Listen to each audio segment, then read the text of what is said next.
Hello बच्चों, चलिए प्रश्न को देखते हैं। प्रश्न है हमारे पास, उस परवलय का समीकरण ज्ञात कीजिए जिसका शीर्ष 3, -6 और नियता का समीकरण 5x-3y+1 बराबर 0 है। चलिए सर्वप्रथम हम प्रश्न के लिए मुख्य अवधारणा लिखते हैं।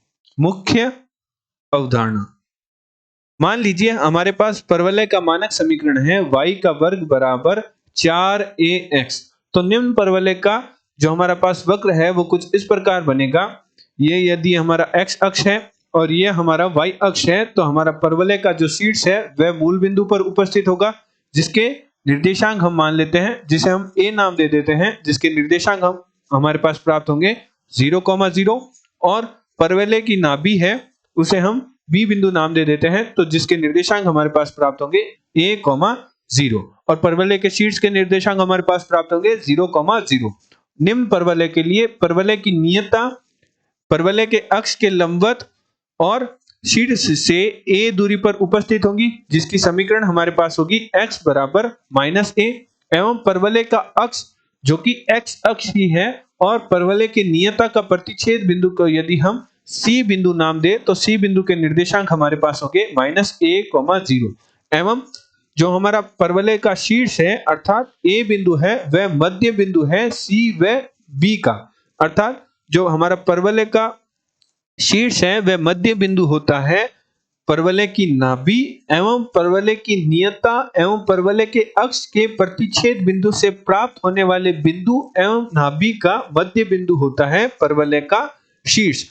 और परवलय की परिभाषा क्या होती है? परवलय एक ऐसे बिंदु का पथ होता है जिसकी किसी रेखा से लंबवत दूरी जो कि रेखा है वह नियता कहलाती है एवं एक बिंदु से लंबवत दूरी का मान एक बिंदु से दूरी और एक रेखा से लंबवत दूरी का मान बराबर होता है और वो बिंदु है वह नाभि होती है। अर्थात मान लीजिए हमारे पास परवलय पर कोई बिंदु D उपस्थित है जिसकी एक निश्चित बिंदु जिसे हम नाभि कहते हैं, इस नाभि से दूरी एवं जो हमारी नियता है और एक रेखा से लंबवत दूरी जिसे हम नियता कहते हैं का मान बराबर होता है। अर्थात जो DE दूरी है वह बराबर होती है DB दूरी के।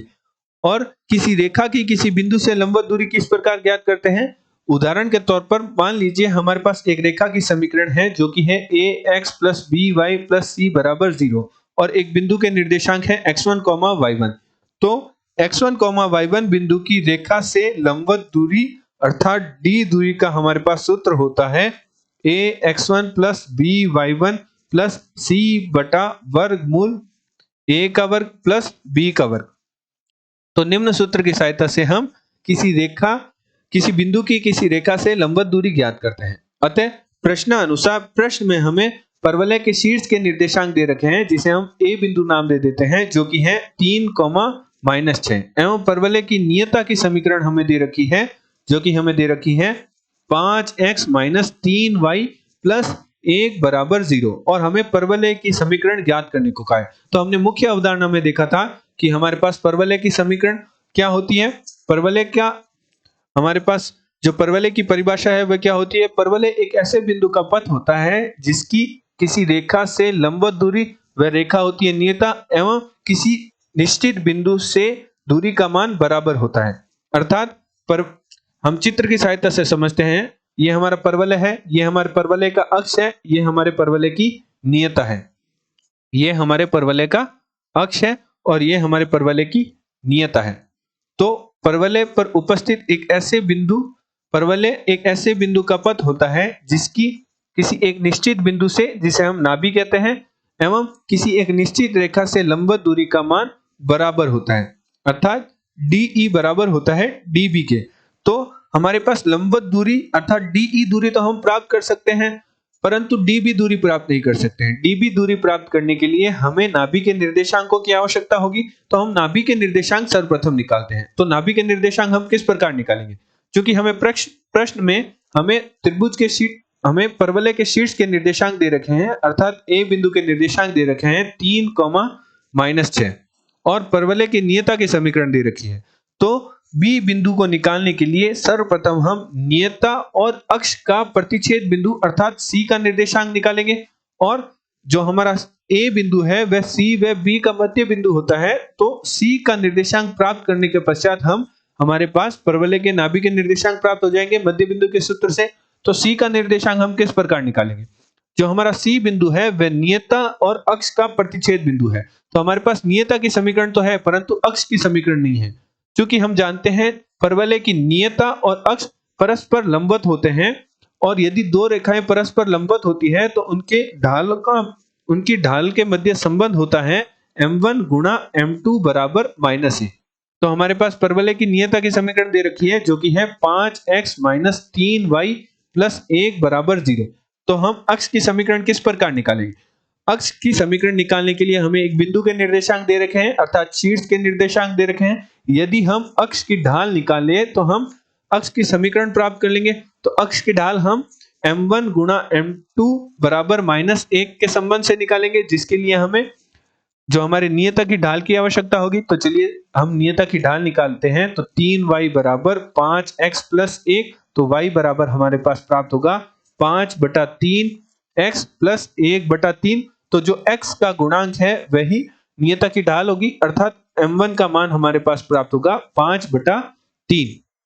जहां से हमारे पास अक्ष की ढाल का मान प्राप्त हो जाएगा। हमारे पास संबंध होता है m1 गुणा m2 बराबर -1। जब दो रेखाएं परस्पर लंबवत होती है तो हमारे पास m1 का मान प्राप्त हुआ 5/3 गुणा m2 बराबर -1, जहां से हमारे पास m2 का मान प्राप्त होगा -3/5। तो हमारे पास रेखा का समीकरण होता है जब हमारे पास एक रेखा का समीकरण जब वह किसी एक बिंदु x1, y1 एवं x1, y1 से होकर गुजर रहा हो एवं रेखा की ढाल m हो, तो रेखा का समीकरण होता है y - y1 बराबर m x - x1।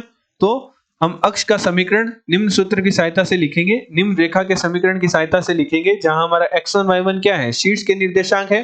तो हमारे पास अक्ष का समीकरण प्राप्त होगा y -6 बराबर m, हमारे पास अक्ष की ढाल प्राप्त हुई -3/5 और x - x1 हमारे पास है 3।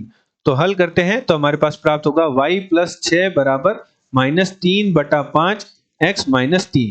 तो हमारे पास अक्ष का समीकरण प्राप्त हुआ। हल करने पर हमारे पास अक्ष का समीकरण प्राप्त हुआ, परवलय की अक्ष का समीकरण प्राप्त हुआ, जो कि प्राप्त हुआ 5y + 3x + 21 बराबर 0। इसे हम समीकरण 1 नाम दे देते हैं। और हमारे पास जो नियता की समीकरण थी वह थी 5x - 3y + 1 बराबर 0। इसे हम समीकरण 2 नाम दे देते हैं। और इन दोनों समीकरणों को हल करते हैं और सी बिंदु के निर्देशांक निकालते हैं। तो इन दोनों समीकरण को हल किस प्रकार करेंगे? समीकरण 1 में 5 से व समीकरण 2 में 3 से गुणा कर घटाने पर। तो हमारे पास जब समीकरण हम 1 में 5 की गुणा करेंगे तो हमारे पास समीकरण 1 प्राप्त हो जाएगी, जो प्राप्त होगी 15x + 25y + 105 बराबर 0। और समीकरण 2 में जब हम 3 की गुणा करेंगे तो हमारे पास प्राप्त होगा 15x - 9y + 3 बराबर 0। तो इन दोनों समीकरण को घटाते हैं तो हमारे पास प्राप्त होगा माइनस प्लस माइनस, तो 15x से 15x कट जाएगा तो हमारे पास प्राप्त होगा 34y + 102 बराबर 0, जहां से हमारे पास y का मान प्राप्त होगा माइनस का 102/34, जिससे हमारे पास y का मान प्राप्त होगा -3। अब y का मान हम उठाकर समीकरण 1 में रखते हैं और x का मान निकालते हैं, तो y गुणा -3 + 3 गुणा x + 21 बराबर 0, जहां से हमारे पास x का मान प्राप्त होगा -2, जहां से हमारे पास जो C बिंदु है उसके निर्देशांक प्राप्त हुए, जो कि हमारे पास प्राप्त हुए -2, -3। तो चलिए चित्र बनाते हैं और पुनः समझते हैं कि हमारे पास क्या क्या प्राप्त हुआ। तो हमारे पास परवलय का अक्ष है, ये हमारे पास परवलय की नियता है, और ये हमारा C बिंदु है जिसके निर्देशांक हमारे पास प्राप्त हुए -2, 3, और ये हमारे परवलय का शीर्ष है जिसके निर्देशांक हमें प्रश्न में दे रखे थे 3, -6, और हमें परवलय के नाभि के निर्देशांक निकालने हैं, अर्थात B बिंदु के निर्देशांक निकालने हैं। तो हम जानते हैं जो हमारा A बिंदु है वह C व B का मध्य बिंदु है, तो मध्य बिंदु के सूत्र से हम b के निर्देशांक अर्थात x1, y1 ज्ञात करते हैं। तो हमारे पास प्राप्त होगा 3 बराबर x1 माइनस 2/2 और माइनस 6 बराबर y1 माइनस 3/2, जहां से हमारे पास x1 का मान प्राप्त होगा 6 प्लस 2 अर्थात 8 और y1 का मान हमारे पास प्राप्त होगा माइनस 12 प्लस 3 अर्थात माइनस 9। तो हमारे पास नाभि के निर्देशांक प्राप्त हुए, परवलय की नाभि के निर्देशांक हमारे पास प्राप्त हुए, जो कि हमारे पास प्राप्त हुए 8, माइनस 9। तो हमारे पास बी बिंदु के निर्देशांक प्राप्त हो गए 8, माइनस 9। तो परवलय एक ऐसे बिंदु का पथ होता है जिसकी नाभि से दूरी और नियता से लंबवत दूरी का मान बराबर होता है। तो हम मान लेते हैं परवलय पर एक बिंदु मान लेते हैं D, जिसके निर्देशांक हम मान लेते हैं x, y।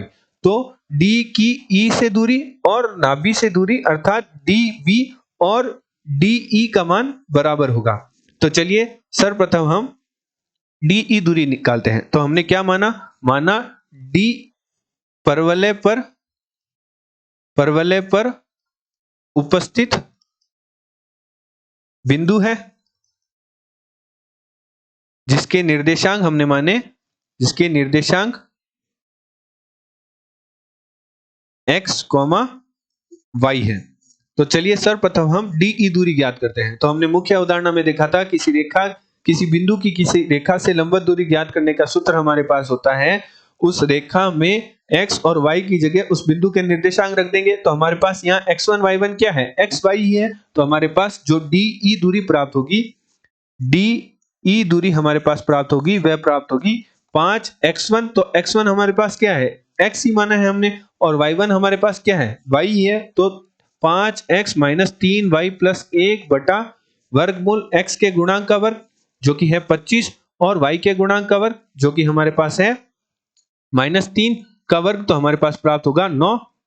तो 25 प्लस 9 हमारे पास प्राप्त होता है 34। तो हमारे पास DE दूरी का मान प्राप्त हुआ 5x माइनस 3y प्लस 1 बटा वर्गमूल 34। अब हम DB दूरी ज्ञात करते हैं। तो DB दूरी हम किस प्रकार ज्ञात करेंगे, DB दूरी हम ज्ञात करेंगे दो बिंदुओं के मध्य दूरी सूत्र से। तो हमारे पास दो बिंदुओं के मध्य दूरी सूत्र क्या होता है, वर्गमूल x2 माइनस x1 का वर्ग प्लस y2 माइनस y1 का वर्ग। यदि हम D बिंदु को x2 y2 और B बिंदु को नाभि के बिंदुओं को x1 y1 मानते हुए DB दूरी लिखें, तो हमारे पास DB दूरी लिखी जाएगी x माइनस 8 का वर्ग प्लस y प्लस 9 का वर्ग। तो हमारे पास DB दूरी ये लिखी गई। अतः परवलय की परिभाषा अनुसार, परवलय हमने मुख्य अवधारणा में परवलय की परिभाषा देखी। परवलय की परिभाषा अनुसार परवलय की परिभाषा होती है कि परवलय एक ऐसे बिंदु का पथ होता है जिसकी एक निश्चित बिंदु अर्थात नाभि से और एक निश्चित रेखा अर्थात नियता से लंबवत दूरी का मान बराबर होता है। अर्थात हमने मुख्य अवधारणा में देखा था कि DB बराबर होता है DE के। तो हम DB तथा DE का मान रखते हैं। तो हमारे पास DB का मान प्राप्त हुआ था जो कि हमारे पास प्राप्त हुआ वर्गमूल x माइनस 8 का वर्ग प्लस y प्लस 9 का वर्ग बराबर हमारे पास DE का मान प्राप्त हुआ 5x माइनस 3y प्लस 1 बटा वर्गमूल 34। तो हम दोनों पक्षों में वर्ग कर देते हैं। तो हमारे पास बाएं पक्ष में तो प्राप्त होगा, बाएं पक्ष में हमारे पास प्राप्त होगा x माइनस 8 का वर्ग प्लस y प्लस 9 का वर्ग बराबर 5x माइनस 3y प्लस 1 का वर्ग बटा 34। तो चूंकि हमारे पास सूत्र होता है कि a प्लस माइनस b के वर्ग का सूत्र होता है जो कि होता है a का वर्ग प्लस b का वर्ग प्लस माइनस 2ab, अर्थात a प्लस b का वर्ग दे रखा हो तो हम सूत्र की सहायता लेंगे a का वर्ग प्लस b का वर्ग प्लस 2ab, और a माइनस b का वर्ग दे रखा हो तो हम सूत्र की सहायता लेंगे a का वर्ग प्लस b का वर्ग माइनस 2ab। एवं हमारे पास एक सूत्र और होता है a plus b plus c का वर्ग जिसका मान बराबर होता है a का वर्ग प्लस b का वर्ग प्लस c का वर्ग plus 2ab plus 2bc plus 2ca। तो जो हमारा दाएं पक्ष है उसे हम a plus b plus c के वर्ग की सहायता से करेंगे, जहां हम a को 5x, b को माइनस 3y और c को 1 मान लेंगे, और बाएं पक्ष को हम a प्लस माइनस b के वर्ग की सहायता से हल करेंगे तो हमारे पास बाएं पक्ष में तो प्राप्त होगा x का वर्ग plus 64 minus 16x plus y का वर्ग प्लस 81 प्लस 18y, और जो बटा में दाएं पक्ष में जो 34 है उसे हम बाएं पक्ष में गुणा में भेज देते हैं, और हमारे पास बाएं पक्ष में हम a प्लस बी प्लस सी के वर्ग के सूत्र की सहायता से हल करेंगे तो हमारे पास प्राप्त होगा 25x का वर्ग प्लस 9y का वर्ग plus 1 minus 30xy minus 6y plus 10x। तो हम 34 की गुणा करते हैं तो हमारे पास बाएं पक्ष में प्राप्त होगा, जो कि प्राप्त होगा 34x का वर्ग प्लस 64 गुणा 34 माइनस 16 गुणा 34x प्लस 34 का वर्ग 34y का वर्ग प्लस 81 गुणा हमारे पास आएगा 34 प्लस 18 गुणा 34y, और हमारे पास दाएं पक्ष में प्राप्त हुआ था, जो कि प्राप्त हुआ था 25x का वर्ग प्लस 9y का वर्ग plus 1 minus 30xy minus 6y plus 10x। अब हम 25x जो हमारे दाएं पक्ष के पद है उन्हें बाएं पक्ष में ले जाते हैं, तो 34x का वर्ग माइनस 25x का वर्ग हमारे पास देगा 9x का वर्ग। इसी प्रकार 34y का वर्ग और माइनस का 9y का वर्ग हमारे पास देगा 25y का वर्ग। इसी प्रकार हमारे पास अन्य पद प्राप्त होगी 30xy minus 554x plus 618y plus 4929 बराबर 0। तो हमारे पास परवलय की समीकरण प्राप्त हुई 9x का वर्ग प्लस 25y का वर्ग plus 30xy minus 554x plus 618y plus 4929 बराबर 0। आशा करते हैं आपको प्रश्न का हल समझ आया होगा। धन्यवाद।